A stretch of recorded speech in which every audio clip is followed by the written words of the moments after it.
কি দেবেন? শাস্ত্র দেবেন। সর্ব সংশয় সংশয়েদি পরখাত্ম দর্শকম সর্বসলোচনম শাস্ত্র দৈশ্য নাস্তন্দ এব সহ। এই শাস্ত্র আমাদের, এই যে শাস্ত্র বেদাদি শাস্ত্র কি দেবেন আমাদেরকে? সর্ব সংশয় সংশয়েদি পরখাত্ম দর্শকম। একটা মানুষের হৃদয়ের মধ্যে যত রকমের সংশয় থাকতে পারে, যত রকমের প্রবলেম থাকতে পারে, সব সংশয় সব প্রবলেম সলিউশন সমাধান করে দেবেন। শাস্ত্র এমন জিনিস, এই যে আগ্নেয়াস্ত্রগুলো শাস্ত্র থেকে হয়েছে, যে জগতের যে আগ্নেয়াস্ত্র শাস্ত্র থেকে হয়েছে, এই যে ঔষধপত্র মেডিসিন সব শাস্ত্র থেকে হয়েছে, সব বেদাদি শাস্ত্র থেকে হয়েছে।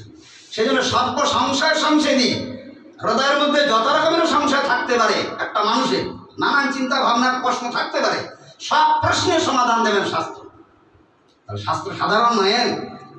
হ্যাঁ, সেই জন্য শাস্ত্র অনুশীলনের ব্যবস্থা দিয়েছেন ভগবান।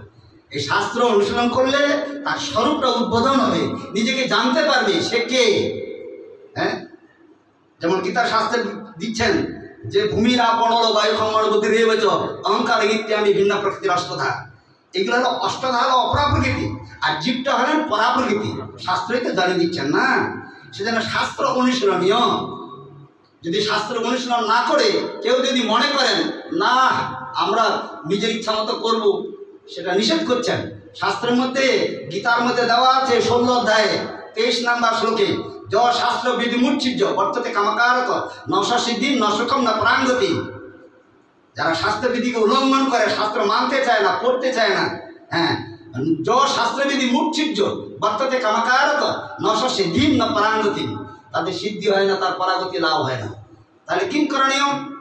তস্মাৎ, তারপরে বলছেন শাস্ত্রম জ্ঞাত্বা কার্য কার্য প্রমাণ জ্ঞাত্বা কার্য কার্য ব্যবস্থিত, যে তস্মাৎ তারপরে শাস্ত্র প্রমাণম জ্ঞাত্বা, তার প্রমাণ জেনে কার্য কার্যম উপদেশ করা।